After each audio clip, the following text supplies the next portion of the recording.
आगामी 2024 का लोकसभा चुनाव से पहले एनडीए का शीर्ष नेतृत्व किसी भी प्रकार का कोई भी रिस्क लेना नहीं चाहता है। लिहाजा आपने देखा होगा कि किसान आंदोलन कर रहे तमाम किसान नेताओं के साथ केंद्र सरकार ने एक टीम बना करके वहां भेजा है और तमाम किसान नेताओं से बात की गई है।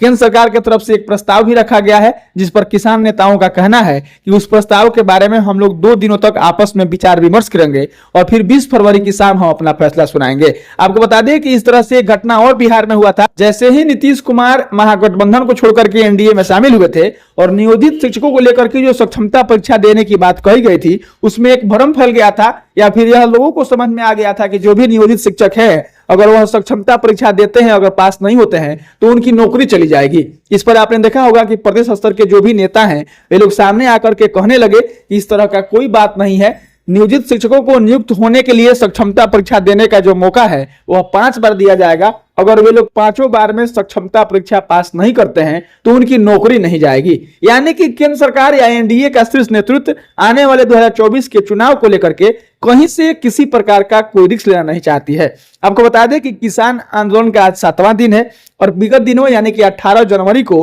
केंद्र सरकार की तरफ से पीयूष गोयल के नेतृत्व में एक टीम भेजी गई थी जो किसान नेताओं से बात करके आई है और किसान नेताओं ने केंद्र सरकार की तरफ से भेजे गए प्रस्ताव को लेकर के 2 दिनों का समय लिया है। अब आपको आगे बता दें कि आखिर किसानों की मांग क्या है। तो किसान मोटे तौर पर यह कह रहे हैं कि हमको फसलों पर एमएसपी खरीद के लिए कानून चाहिए। उनका मांग यह भी है कि फसलों की कीमतें स्वामीनाथन आयोग की रिपोर्ट के आधार पर तय की जाए। इसके अलावा किसानों ने मिर्च, हल्दी और दूसरे मसालों के लिए राष्ट्रीय आयोग के गठन की मांग की है।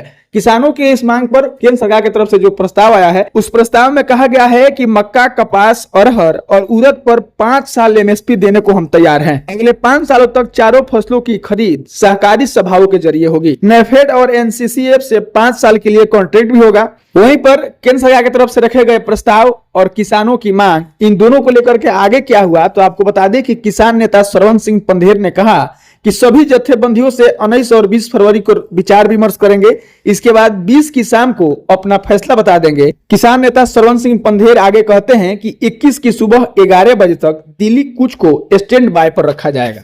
जैसे ही यह आंदोलन धीरे धीरे आगे बढ़ने लगा था, पंजाब, हरियाणा और आसपास के प्रदेशों में जो छोटे छोटे किसान संगठन है, आपने देखा होगा कि वे तमाम संगठन इस आंदोलन के साथ हो लिए थे। पंजाब का बीकेयू यानी कि भारतीय किसान यूनियन, उसके भी नेता और वह भी संगठन इस किसान आंदोलन के साथ हो लिया था। आपको बता दें कि इस आंदोलन में अत्यधिक भीड़ हो जाने की वजह से एक किसान नेता की मौत भी हो गई, एक सब इंस्पेक्टर की तबीयत बिगड़ गई और अभी खबर है कि पंजाब के पटियाला में पूर्व सीएम कैप्टन अमरिंदर सिंह के घर के बाहर बैठे किसान की मौत हो गई। नरिंदर पाल बठोई गांव के रहने वाले थे। 2 दिन से वह मोती महल के बाहर यानी कि कैप्टन अमरिंदर सिंह के घर के बाहर धरने पर बैठे थे।